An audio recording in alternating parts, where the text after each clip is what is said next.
kapatid.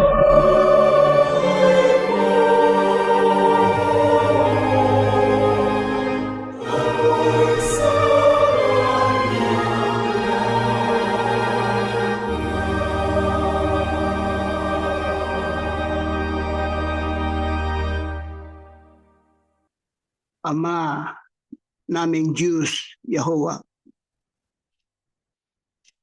dumating na at sumapit na ang aming pagsamba sa iyo. Ginagayak namin ang aming mga sarili. Ginagayak namin ang aming sambahayan. Ginagayak namin ang aming pamilya. Na sana ikaw ay masiyahan sa amin. Sana ikaw ay magayak. Sana ikaw ay malugod sa iyong paningin sa amin. Ama naming Diyos, paglingkuran ka namin sa oras na ito. Dadakilain namin ang iyong banal na pangalan. Sasambahin at pupurihin ka namin kasama ang iyong bugtong na anak. Sa aming pagsambang ito, Ama, tulungan mo ang iyong mga anak na iyong anak na kasangkarapin.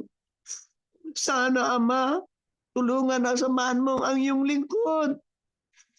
Sana maibigay niya sa amin ang iyong mga biyaya. Sana sa paggamit mo sa kanya, matanggap namin ang iyong mensahe na may karunungan at kapangyarihan. Kami ay lumakas. Madagdagan ng aming pananampalataya. Magkaroon kami ng lakas ng loob na sumalo sa mundong ito. Ama naming Diyos, alam mo ang karamdaman ng iyong mga anak. Alam mo ang mga aming problema. Alam mo ang aming mga sakit. Ang aming dinadaing lamang sa iyo, Ama. Idulot mo sanang pagalingin kami. Idulot mo sanang masolve ang aming mga problema. Sana kami ay makatawid sa aming mga paruroonan. Makatawid sa mundong ito. Naglilingkod at nagpapasalamat po sa iyo. Ama naming Diyos, tulungan mo kami sa araw-araw. Sa magulong sanglibutan ng ang mundo ito'y pahirap ng pahirap. Ama naming Diyos, alam mo ang kalagayan ng iyong mga anak. Kami lamang ay naglalakbay sa mundong ito. Samantalang inantay namin ang bayang inahanda mo sa amin. Sana tulungan at basbasan ng bawat isa, bawat pamilya. Kami makatugon at kami makalakad ng mahusay. Makatawid ng payapa. Naglilingkod po sa iyo. Ama naming Diyos, tulungan mo ang iyong lingkod, nakakasangkapanin. Ibuhos mo ang iyong mga biyaya. Lahat kami nakikinig at sumasama sa pagsambang ito. Kami ay makasama sa mga biyayang bibigyan mo sa Kanya. Ama naming Diyos, patawad sa aming nagawang pagkukulang. Sana tanggapin mo ang aming munting handog sa oras na ito. Panginoon namin Diyos, alam mo naman ang kalagayan, kanap buhay ng iyong mga lingkod. Hindi naman kami nagdadahilan sa iyo. Ibinibigay lang namin ang pasapat sa iyo, Ama. Sapagkat lahat ng aming ari-arian ay galing po sa iyo. Sana basbasan mo ang aming munting handog upang ito'y magamit sa kanyang pangangailangan ng iglesia. Matulungan ang aming mga minister, iyong mga anak. Lalo na yung mga anak, aming mga kapatid na naghihirap upang kami makasapit, makatulong sa bawat isa. Naglilingkod po sa iyo. Lahat ng ito ay aming hinihingi, Ama, sa ngalan ng aming dakilang tagapagligtas, Yahushua Amasiya. Amen.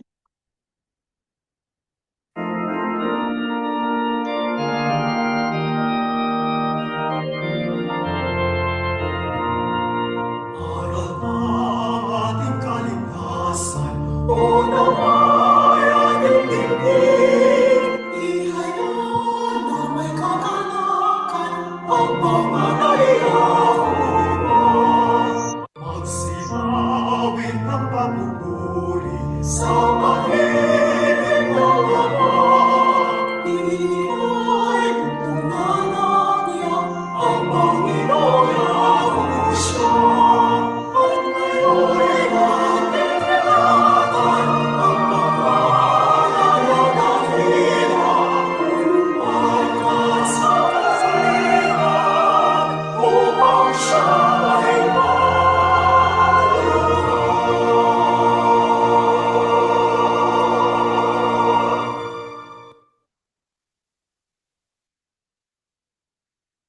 Mga kapatid, tayo po ay patuloy na nag-aalay ng taus-pusong pagtanaw ng utang na loob sa ating dakilang Diyos na si Yahuwah, sapagkat tayo ay kanyang patuloy na binubuhay, binibigyan ng pagkakataon para tayo po ay makapag-alay pa rin ng pagsamba sa Kanya. Ang Diyos ang may ibig na ang lahat po ng tao ay magtamo sana ng kaligtasan.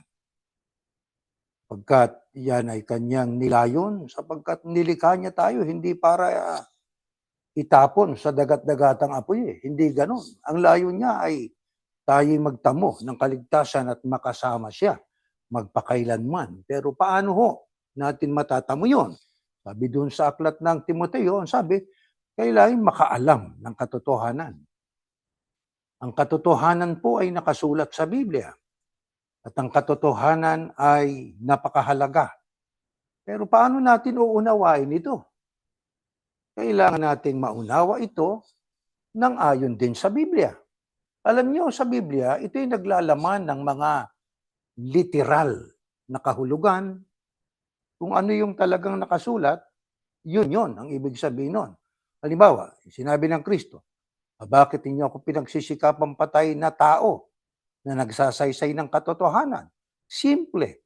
Talagang yun ay literally, ayun ang kahulugan nun. Tao siya. Meron namang, ang Biblia ay naglalaman din ng poetry o tula. Di po ba? Katulad ng mga sulat nitong si Haring David. Meron ding mga propesiya sa Biblia. Meron ding mga historical na kung tawagin ay biblical history. At sa Biblia po ay malimit na gumagamit din ng tayutay o figure of speech na nangangailangan po ng angkop na pag-intindi o pag-unawa. Yan ang dapat nating maisaalang-alang, mga kapatid. Ano pong ilan sa mga tayutay o figure of speech? Katulad po ng personification, metapora, simile, hyperbole, at iba pa.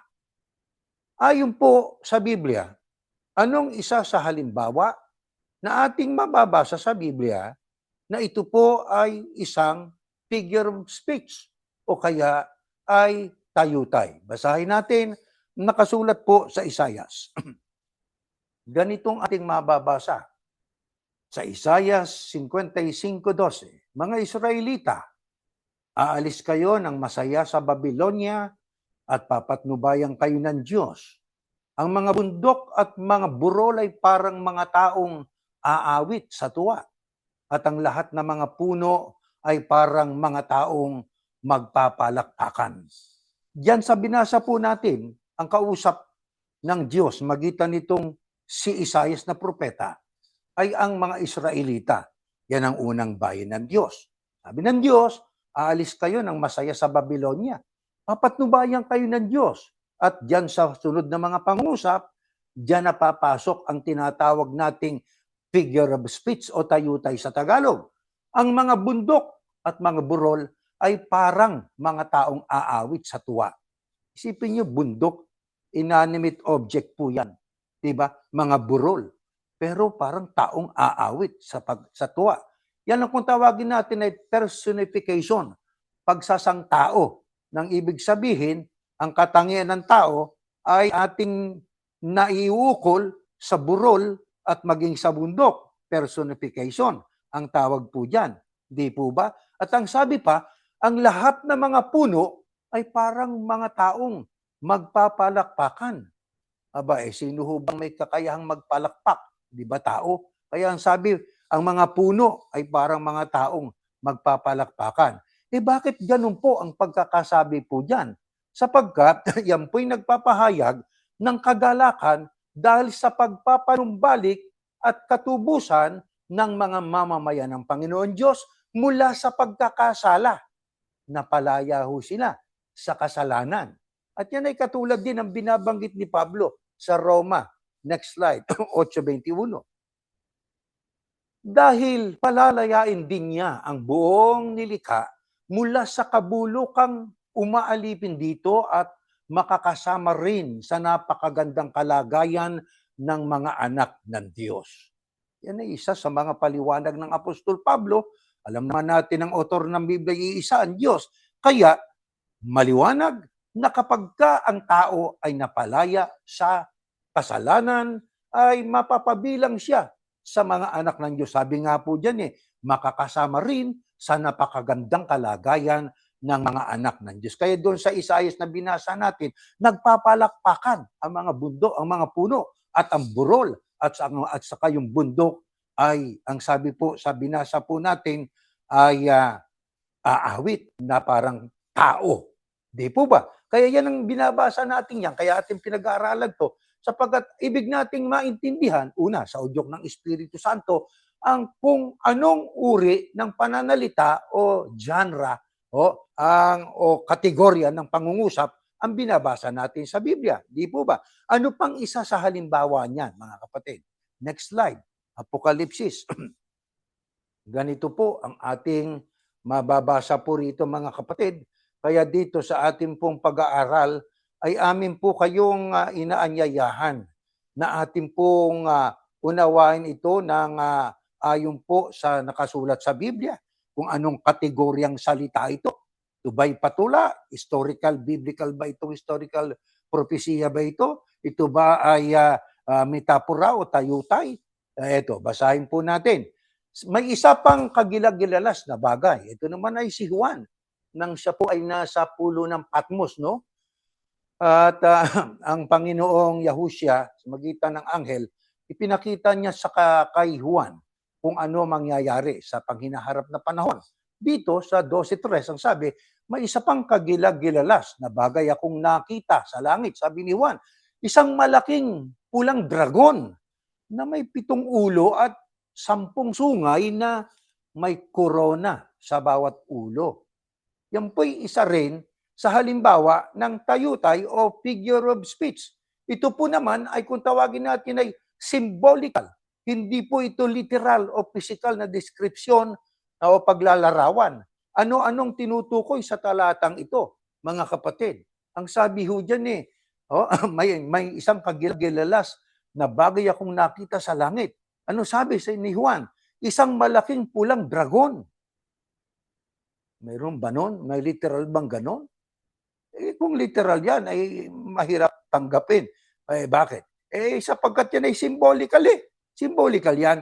Ano ang nire-representa? Ayon dyan sa 12:3, noong malaking dragon na pula, yan ay nagsisimbolize kay Satan o kay Satanas o sa kalaban ng Panginoon Diyos.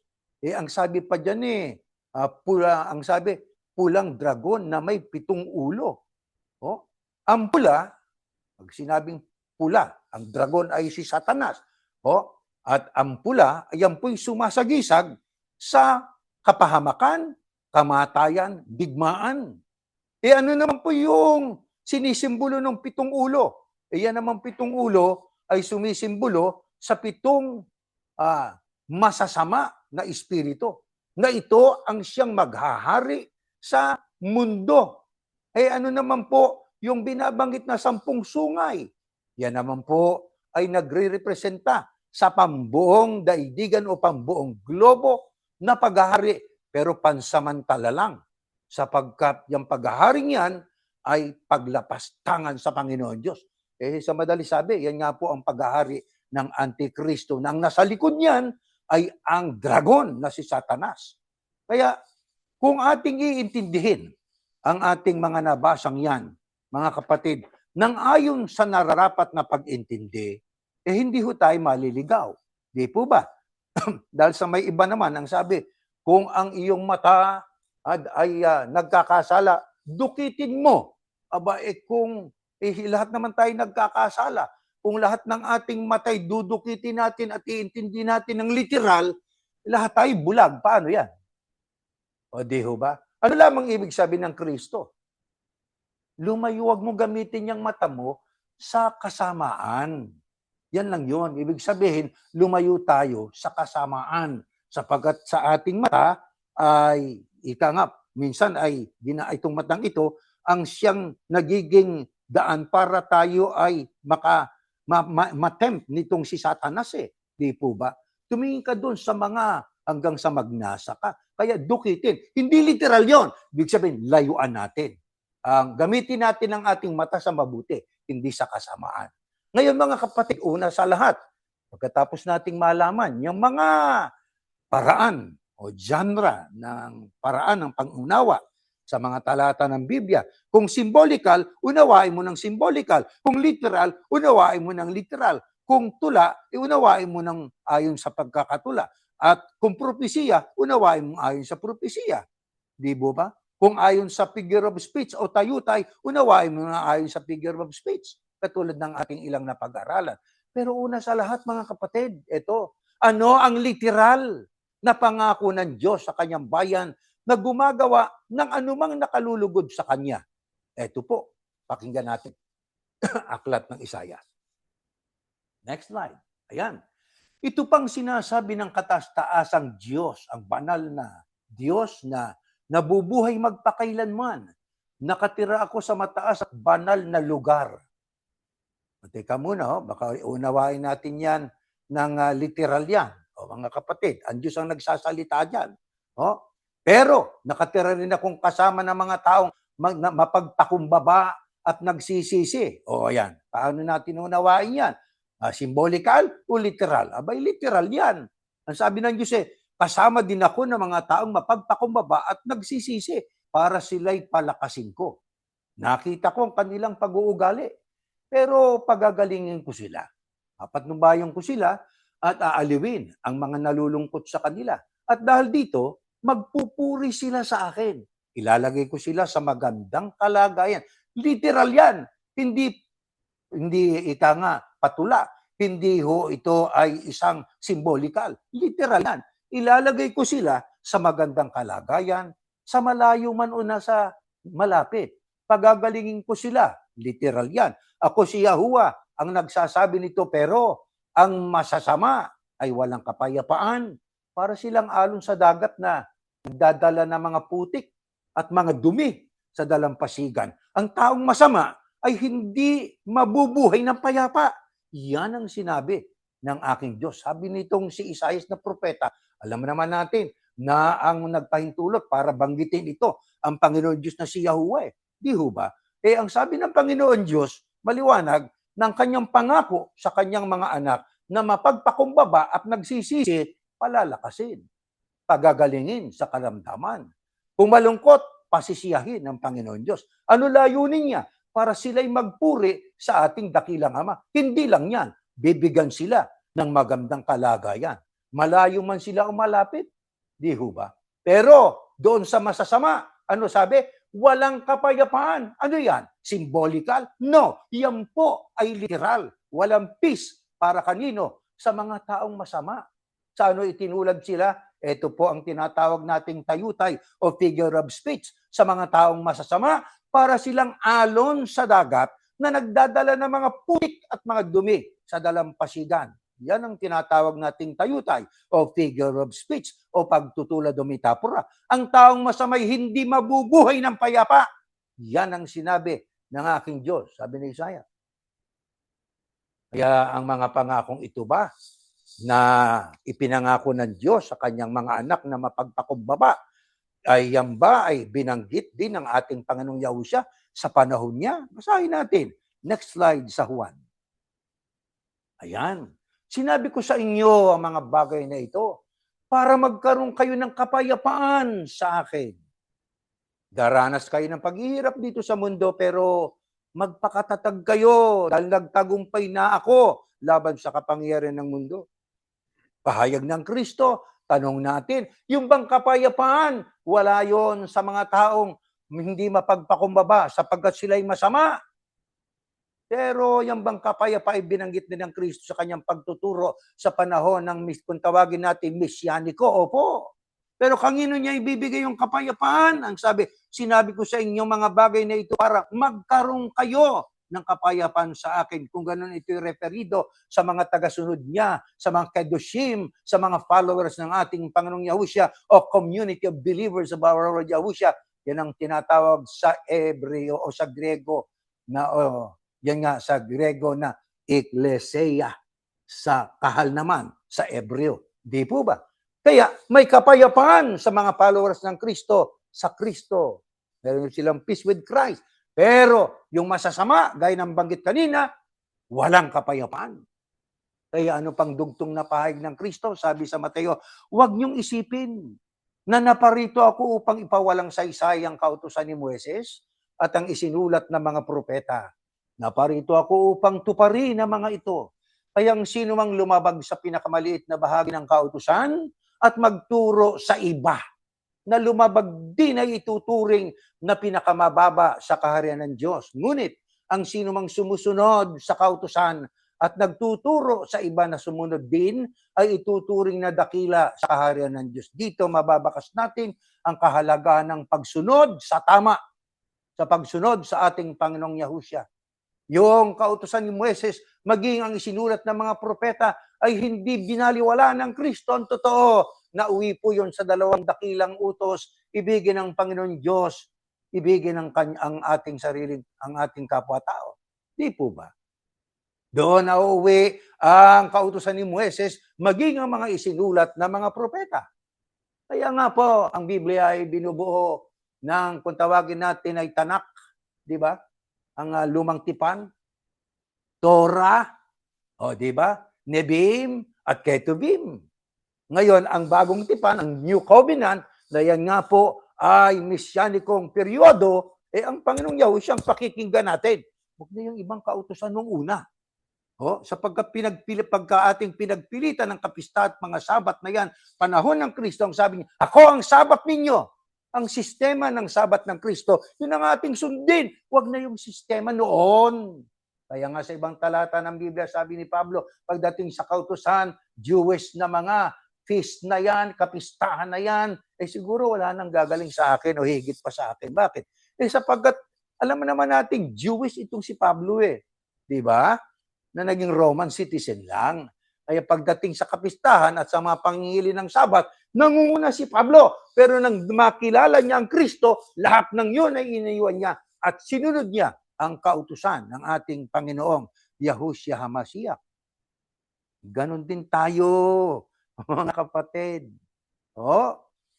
Kaya mahalaga po na ating maintindihan dito. Ngayon ang tanong natin, sabi kanina, parang alo ng dagat na nagdadala ng putik sa dalampasigan, ang taong masama. Wala siyang kapayapaan. Pero teka muna, sa ngayon, noong panahon ng mga apostol, maging sa panahon natin, anong isinisigaw ng tao? Next slide, Thessalonica 5:3. Ito nakasulat. Ayan, mangyayari ito habang inaakala ng mga tao na mapayapa at ligtas ang kalagayan nila.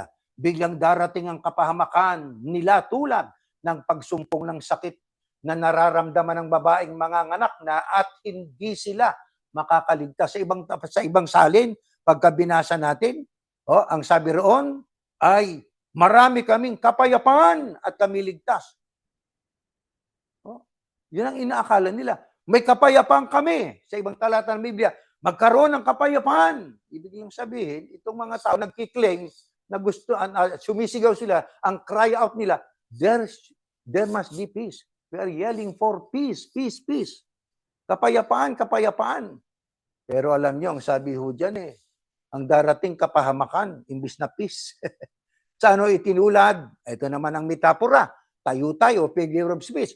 Biglang darating ang kapahamakan nila katulad ng pagsumpong ng sakit ng nararamdaman ng babaeng manganganak na. Yan naman ang tinatawag natin na figure of speech.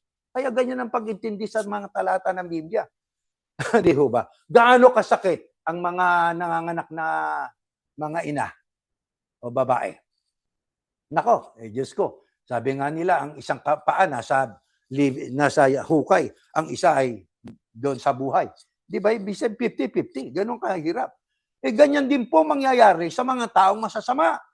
Ibig nila ay kapayapaan, pero ang darating ay kawasakan. Gaano ang pahayag po ng Biblia at ano po ang balita tungkol po dyan sa kapayapaan? Mayroon ba sa ngayon na sumisigaw ng kapayapaan? Basahin nga natin ito, mga kapatid. Nakawala. Ito, next slide. Choose peace over chaos. Guterres urges as he sets out final year prioritize. priorities. Ito, nakasulat sa January 29, 2026. Napaka-fresh nito, global.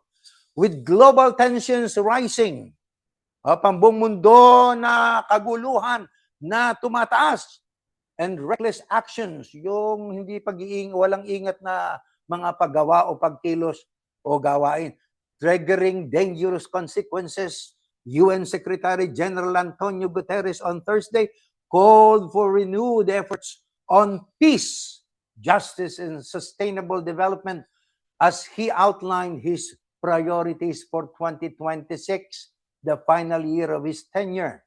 Yan, isa sa maliwanag na pahayag ng mga leader ng mga bansa pagdating po sa kapayapaan ay ibig nilang magkaroon ng peace. Di po ba mga kapatid?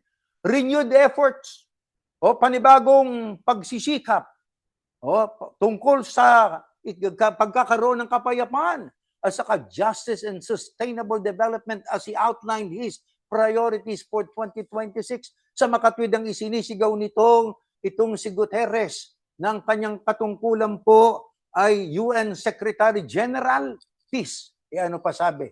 Ito naman, sa Security Council Live Ambassadors Debate as a Middle East Crisis Amount, January 28. Ngayon po tayo ay 31, kung di ako nagkakamali. Kailan lang ito? Ayan. Sa Middle East po naman ito. Sa gitnang silangan, the UN Secretary Council held a high-level open debate on the Middle East on Wednesday, focusing on the Gaza peace plan. Ano yan? UN Secretary Council. Ano ang kanilang ibig na mangyari sa Middle East o sa gitnang silangan? Nagpo-focus sila na magkaroon ng Gaza peace plan. Kasi nagdigera, di ba? Digmaan sa Gaza. Di ba? Ano yan? Kapahamakan niya na. Including the rule of President Donald Trump's Board of Peace, the continuing humanitarian crisis, and the enclave and turmoil in the West Bank of East Jerusalem following the demolition of UNRWA's headquarters there. Kaya dyan ay maliwanag na ito pong UN Secretary Council nagkaroon ng debate tungkol sa pagkakaroon ng kapayapaan sa Middle East.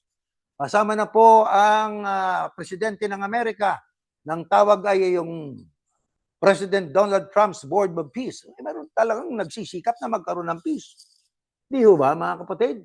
Diyan sa Gaza, sa West Bank at saka East Jerusalem. Ano pa? Next slide. Ito pa. Talagang katunayan ang sinisigaw ng mga tao ay peace, peace, peace. Next slide. Ito ho ang ating mababasa mga kapatid. Ayan. Ito naman sa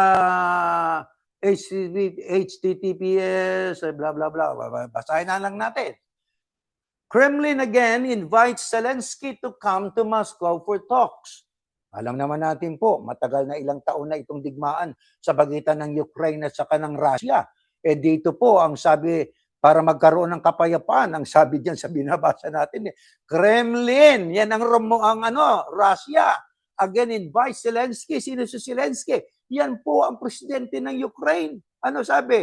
Inimbitahan na pumunta sa Moscow for talks para pag-usapan. Ang ito, the Ukrainian president declined a similar offer last year. Ano yung similar offer last year? Yung peace, peace, peace, peace. Kaya anong ginawa niya? Dinecline niya ang imbitasyon sa kanya ng Moscow para pag-usapan. Pumunta siya sa Russia para pag-usapan yung peace.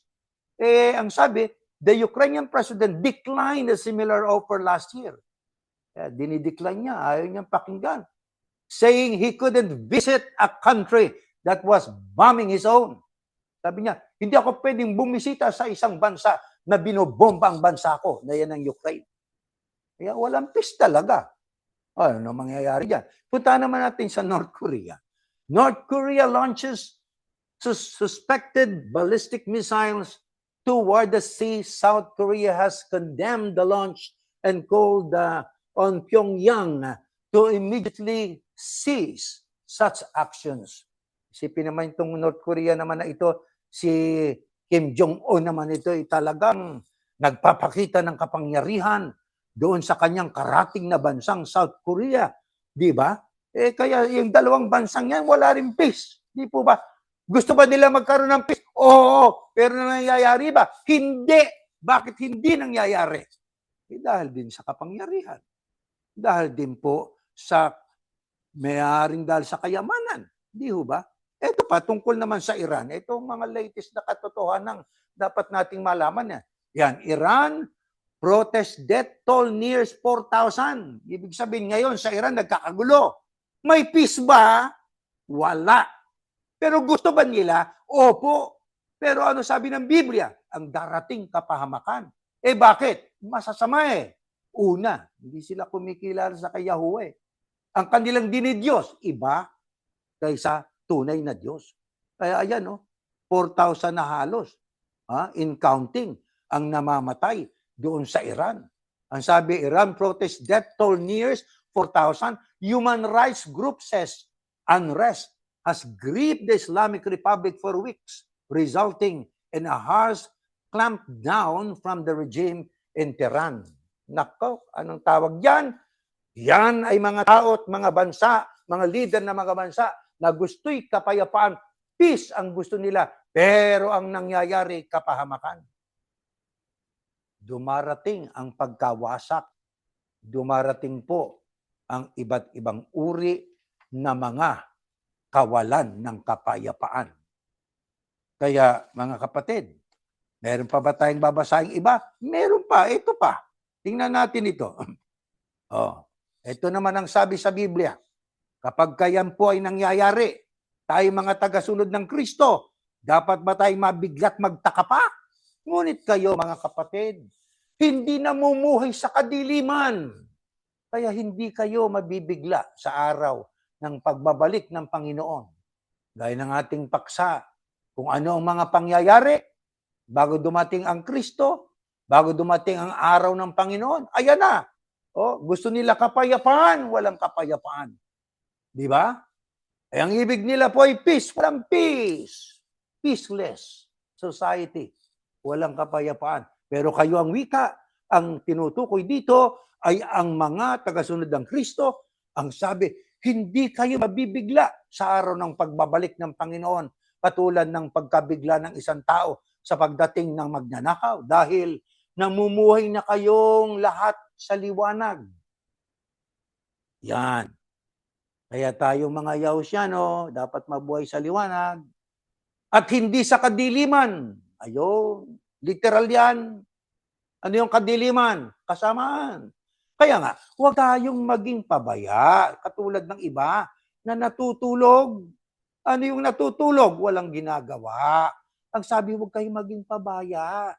Ay biglang sabihin, mayroon tayong ginagawa. Kundi maging handa at mapagpigil sa sarili. Dapat pala tayong maghanda eh. Yan ang ating dapat gawin. At magkaroon ng self-control.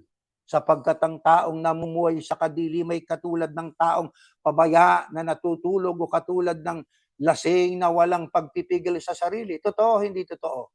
Literal yan, hindi symbolical yan. Wala kayong nakitang lasing na ika nga ay may pagpipigil sa sarili. Kung saan napunta yun? Naglalakad yung isang lasing, sabi nga sa kwento, na tinitingnan niya yung buwan.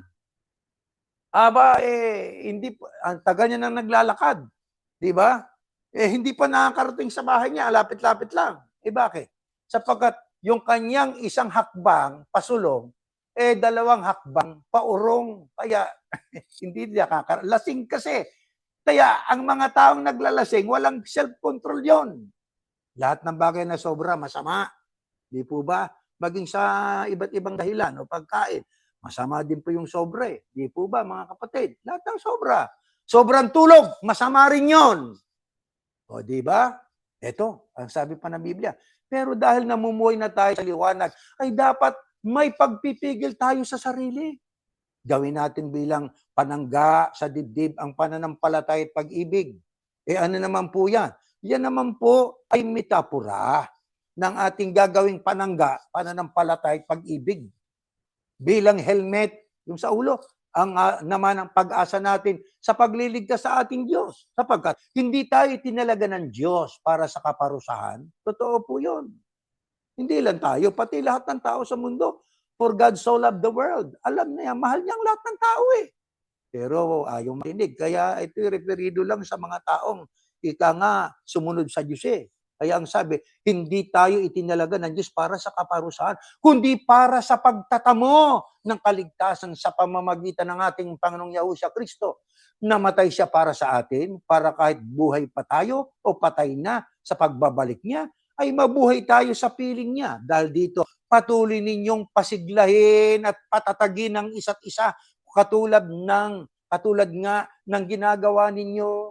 Kaya mga kapatid, sa gitna ng kawalan ng kapayapaan, sumisigaw ang maraming leader ng mga bansang peace, peace, peace, pero wala. Tayo, may peace tayo. Nakayahusya na tayo eh. Wala na tayo sa kadiliman, nasa kaliwanagan na tayo. Katumbas ang ating ginagawa, self-control. Kung lumalayo sa kasamaan. Bakit? Kayahusya na tayo eh. Bakit nga? Tinubos na tayo sa kasamaan natin, kasalanan. Kaya anong dapat nating gawin? Tayo po ay dapat matuto na mabuhay ng ayon sa kalooban ng Diyos. Anong dapat gawin? Pasiglahin ang bawat isa sa atin para tayo po ay nakahanda. Hindi na tayo mabibigla. Kaya mahalaga talaga ang preparedness po. Paghahanda. Huwag kayong malilibang. Huwag tayong malilibang. Kung tayo pumupunta doon sa Orlando, sa Disneyland, huwag tayong malilibang. Saman tayo naroon. Ano man ang ginagawa natin, lagi nating itatak sa isip natin. Maya't maya ang Kristo nandiyan na sa alapaap. Kung tayo papalarit kaawaan, mawawala na lang tayo bigla. Di ho ba, mga kapatid? At sa pagbabalik ng Panginoon, meron pa rin maliligtas eh. Sapagkat ang sabi rito, kaya hindi kayo mabibigla sa araw ng pagbabalik ng Panginoon. Kaya bukod sa rapture, na yun ang ibig natin, na doon tayo dapat makasama, yun ang unang pagkabuhay na maguli. Di po ba? Meron pang kasunod na mga may maliligtas pa eh, sa pagbabalik ng Panginoon. Yan ang hindi itinuro sa Iglesia ni Cristo. Sa kanila, pagbabalik ng Cristo, sunog langit lupa, tapos. Ligtas na kami, bayang bala lang. Hindi ganon. Merong eschatology ang Biblia. Merong pagkakasunod-sunod na nilikha ang Diyos na plano kung paano niya gagawin ang pagliligtas at ang pagpaparusa sa dapat parusahan, mga kapatid. Tatandaan natin yan. Kaya, ayon po sa talata po ng Biblia, bakit hindi tayo dapat mabigla? Patay man tayo buhay. Ano ba gagawin pagdating ng rapture? Yan ang ating unang dapat na intindihin muna. Next slide. Unang Tesalonica 4:16, 18. Sa araw na yon, ang Panginoon mismong bababa mula sa langit kasabay ang malakas na utos, maririnig ang patawag ng punong anghel at ang pagtunog ng trompeta ng Diyos.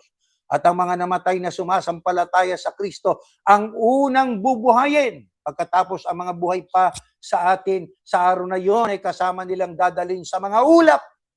Ulap. Hindi lupa. Ulap. Hindi langit na may ginto na kalsada. Ang sabi, ulap.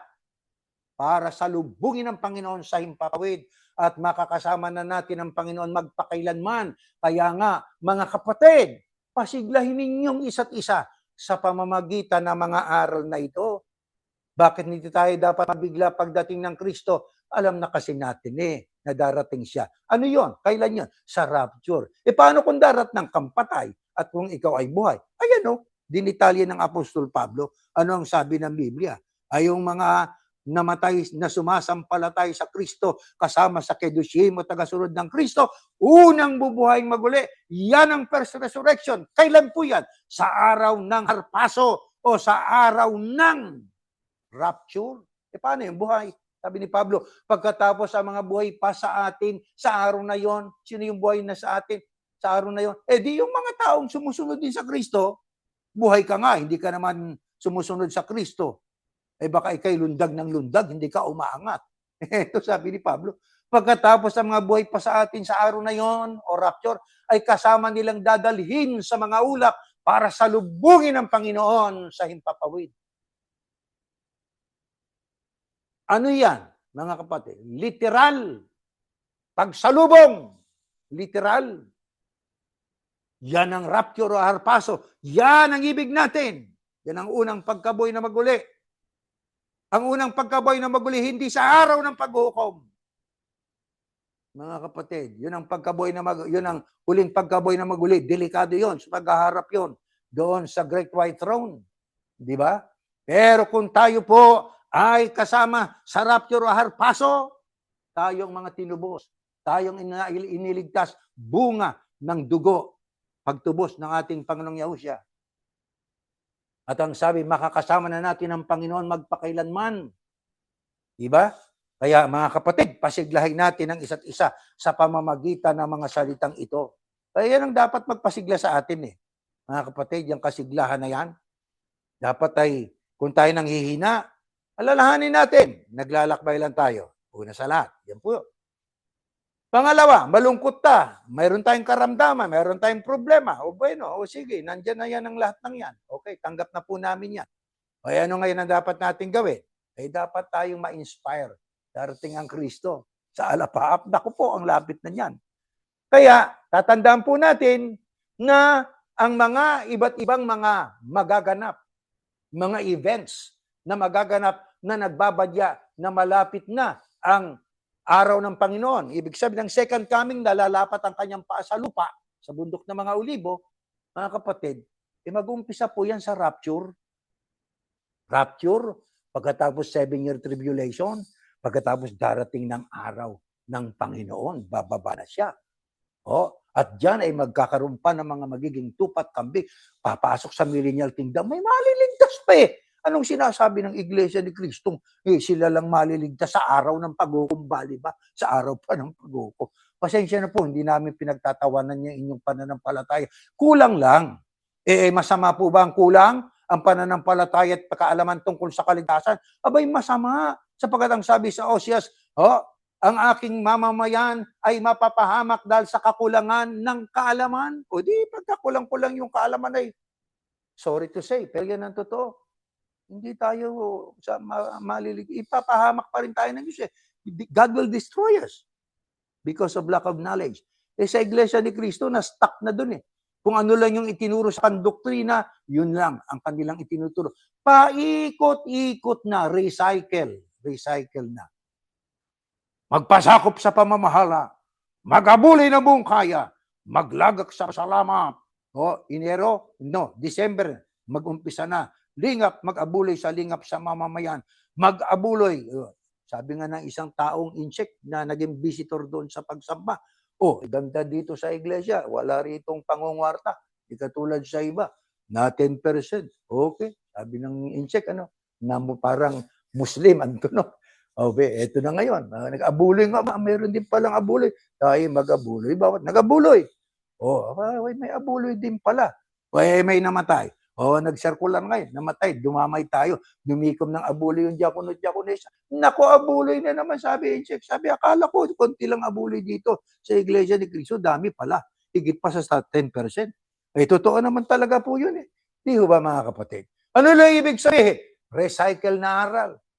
Alam ba nila yan? Hindi nila alam yan eh. Ang itinuturo lang nila, tama, may unang pagkabuhay na maguli, pero may huli. Gaano pagitan? 1,000 taon. Ano mangyayari po sa loob ng 1,000 taon? Sagot sa amin ng aming matatandang mga minisyon tagapagturo nung ako'y nandun pa sa Iglesia ni Cristo. Malalaman nyo yan pagdating na ng panahon.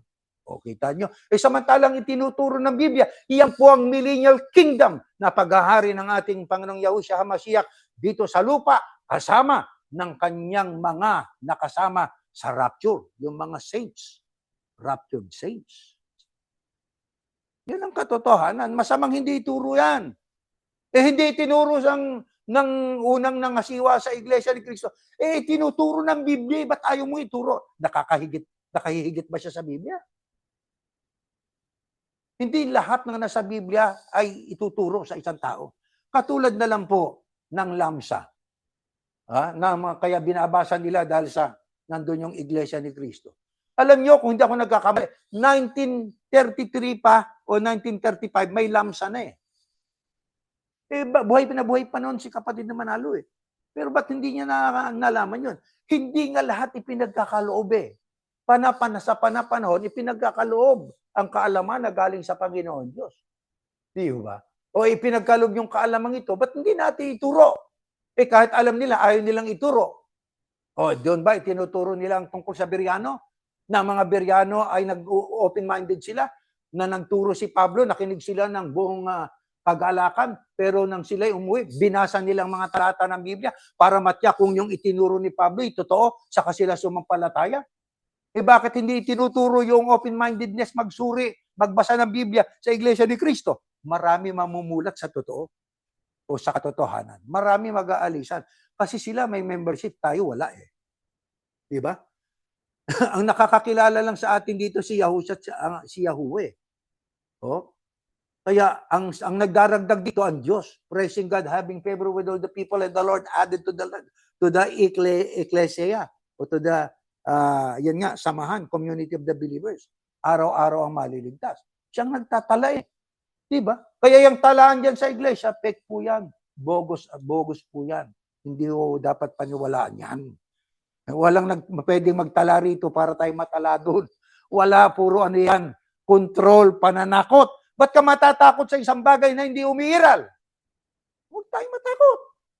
Kaya ano ang siguraduhin natin? Kung tayo po ay naghahangad na makasama sa rapture, next slide. Ito po. Pasensya na kayo. May kahabaan leksyon natin ng konti. Oh? Dadagdag tayo ng konting kaalaman pa. Ngayon, kung nagpapalayas ako ng masasamang espiritu sa magitan ng espiritu ng Diyos, nangangahulugan ito na dumating na sa inyo ang paghahari ng Diyos. Hindi maaring pasukin ng magnanakaw ang bahay ng malakas na tao. Kung hindi muna niya ito, gagapusin. Ngunit kapag naigapos na niya, maaari niya niyang nakawan ang bahay na nito. Ang hindi kampi sa akin ay laban sa akin. At ang hindi tumutulong sa aking pagtitipon ay nagkalat. Yan ay pahayag ng ating Panginoong Yahusha. Nang ibig lang sabihin po, kailangan po sa atin na umaasa sa kaligtasan, nakahanda. Di ba? Preparedness. Kailangan po yun eh. Ngayon, anong isa? Sa mga talinghaga sa Biblia, kaugnay ng mga taong nakahanda at kaugnay din ng mga taong hindi nakahanda. Ito, pakinggan ninyo ang nakasulat po dito po sa aklat. Sa ating next slide, ating pong basahin ito mga kapatid. At ng ating maliwanagan ito. Ayan. O ayan o. Ang paghahari ng Diyos sa araw na yon ay matutulad sa kwentong ito. Yan ay talinghaga. Kwento, di ba? May 10 dalagang lumabas na may dalang ilawan upang salubungin ang lalaking ikakasal. Ang 5 sa kanila ay mangmang at ang 5 ay marurunong. Ang mga mangmang ay nagdala ng ilawan pero hindi nagdala ng reserbang langis. Habang ang marurunong naman ay nagdala ng reserbang langis para sa kanilang mga ilawan.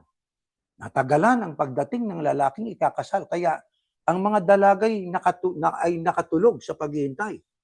Nang hating gabi na, biglang may sumigaw. Nariyan ang ikakasal. Halikayo at salubungin ninyo. Nagising ang 10 dalaga at inihanda ang kanilang ilawan. Sinabi ng mga mangmang sa marurunong, pahingi naman ng konting langis. Malapit na kasing mamatay ang mga ilawan namin. Ay, hindi na natin explain yan. Tuloy lang natin ang basa. Next slide. Ito na kasulat. Ito na. Ito na kasulat. Sumagot sila, hindi pwede. Hindi dahil magkakasya sa atin ang langis. Pumunta na lang kayo sa tindahan at bumili ng para sa inyo. Kaya umalis ang mga mangmang na dalaga para bumili ng kanilang langis. Habang wala sila, dumating ang lalaking ikakasal. Ang 5 nakahanda ay sumama sa kanya sa handaan. Pagpasok nila, isinara ang pintuan. Maya-maya'y dumating ng 5 mangmang na dalaga at nagsisigaw. Papasukin niyo po kami. Pero sumagot ang lalaki, hindi ko kayo kilala. At sinabi ni Yahusha, kaya magbantay kayo dahil hindi ninyo alam ang araw o oras ng aking pagbabalik. Ano itong ating binasa? Isa sa magandang halimbawa nung mga naghahanda sa pagdating ng Panginoong Yahusha, rapture o araw man ng Panginoon o araw ng kanyang second coming na lalapatan pa niya sa lupa. Hindi po ba? Ano dyan? Ang sabi dyan sa ating binasang talinghaga, mayroon pong 5 dalaga na naghihintay sa pagbabalik noong lalaking ikakasal. Ang 5 sa kanila ay mangmang at ang 5 naman sa kanila ay matatalino. Ngayon, ano ho ang nangyari? Aba, habang kanilang hinihintay ang pagbabalik noong lalaking ikakasal, nakatulog itong mga ito. At nung sa kalagitnaan ng gabi, may sumigaw. Dumating na ang lalaking ikakasal. Aba, yung limang nakahanda. Sumama sa kanya sa handaan. At yun namang mga lima na hindi nakahanda, kaya hindi nakahanda, alam nyo kasi, gusto pang manghiram ng noong langis, doon sa matatalinong lima. Bakit? Malapit ng wikang mamatay itong aming langis Mga kapatid, yung ating binasang yan, talinghaga. Nagbibigay ng, kung tawagin natin ay tayutay o figure of speech. Mga kapatid, ating ripasuhin. 5 na mga matatalino, 5 na hindi matatalino. Bakit? Sapagkat yung matatalino, may lampara na, at ang nagbibigay ng lingas ay yung oil, may extra oil sila. Yun namang 5 na, kumbaga, tawagin natin ay tatanga-tanga, kumbaga sa isang madaling intindihin na salita, meron nga pong lampara, wala namang extrang langis. Na-delay ang pagdating ng Panginoon. Di ho ba? Nakatulog sila. Nung dumating yung ikakasal, yung 5 lang ang siyang nakasama sa handaan. At yung 5 ay napagsarahan ng pinto. Nagsisisigaw. Ano lang ibig sabihin? Yung oil na yun, lumalarawan yun po sa Espiritu Santo at preparedness, pananampalataya, nakahanda. Itong 5, kumbaga sila'y kumplasente. Ligtas din kami, pero kulang naman sila sa paghahanda. Ibig lang sabihin, hindi talaga totoong naghahanda. Kaya, hindi nakasama sila. Kailan? Doon, sa handaan, sa kasalan. Alam niyo ito, ay pwede nating i-applyan sa rapture. Sapagkat yan ang ating araw ng kasalan ng mga taong, kung tawagin ay kabilang sa Ecclesia at ng ating Panginoong Yahushua. At pwede rin itong i-apply pagdating ng Day of the Lord. Sapagkat yung pong mga tao na makakasama sa uring tupa, makakasama din ng Kristo doon sa millennial kingdom Di ba, mga kapatid? Kaya may pag-asa. Kaya tayo, ang kailangan lang po sa atin, paghahanda talaga. Huwag tayong malilibang ng AI. Huwag tayong malilibang ng lahat ng mga nagaganap sa paligid.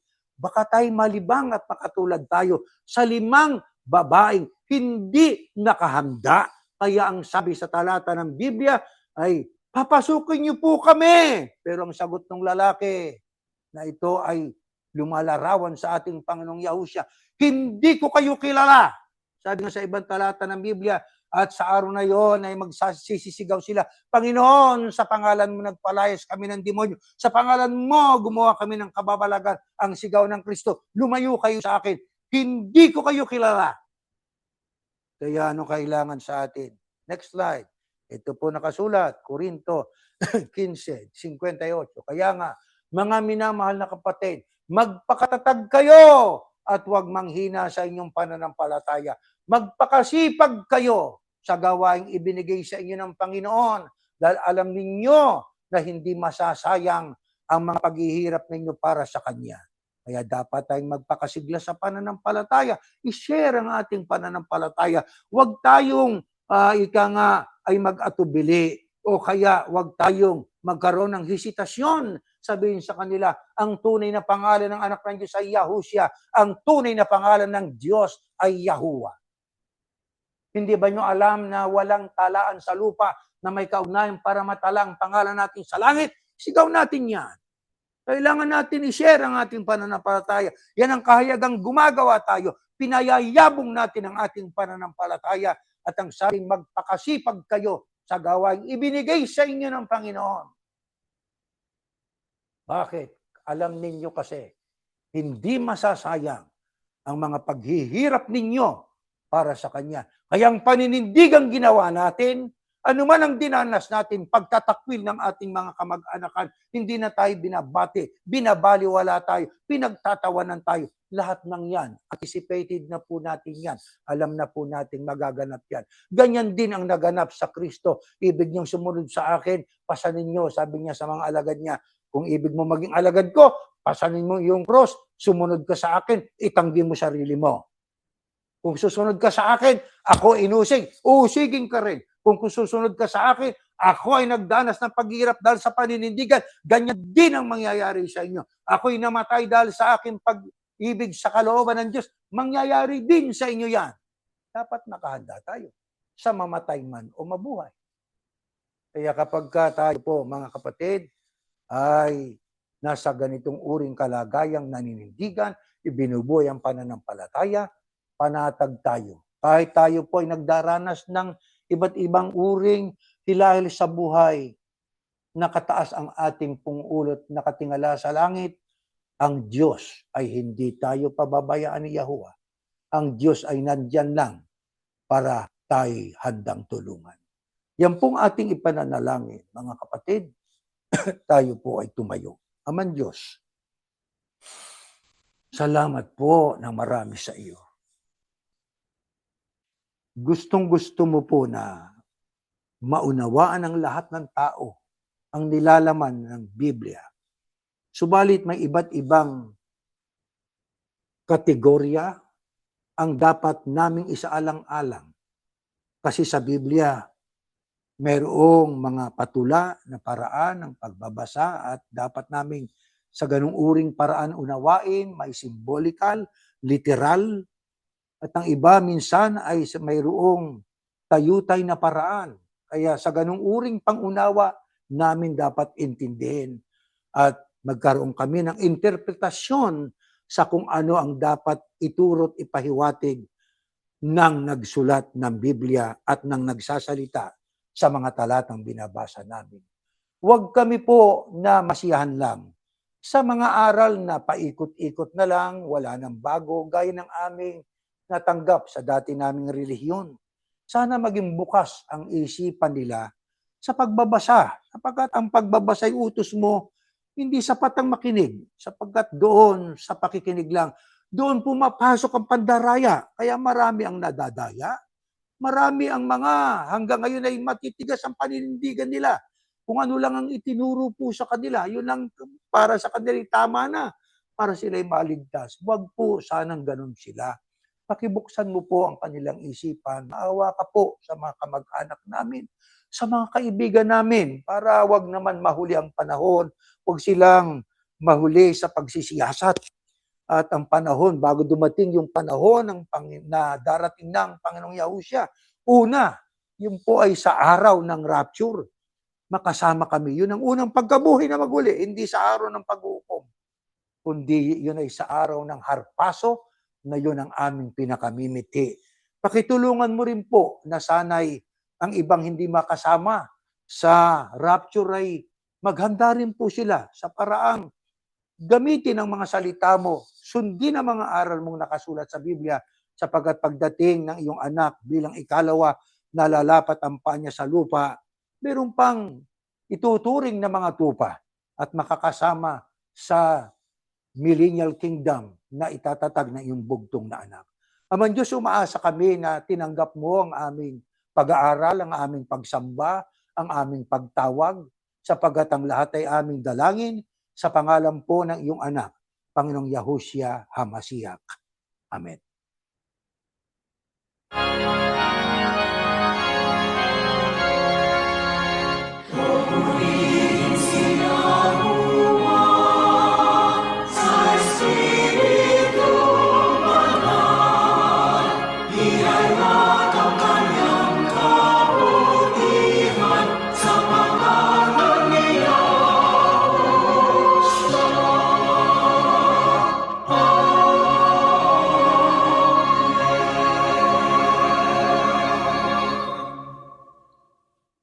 Biyayang pagliligtas ng ating Panginoong Yahushua, ang pag-ibig ng Diyos na si Yahuwah, at ang patuloy na pagkikipisan ng Espiritu Santo, sinawang sumaating lahat ngayon at magpakailanman.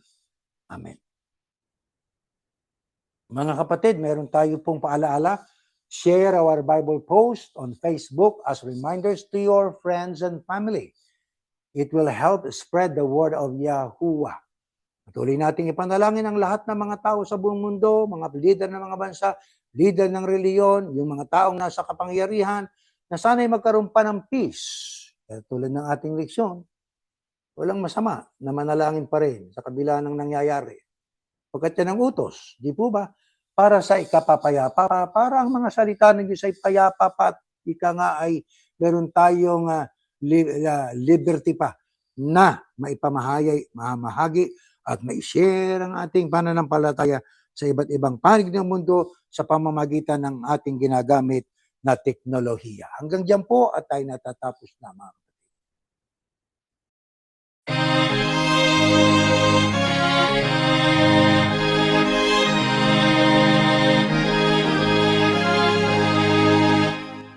Sa puso natin ang aral ng Diyos at maging matatag.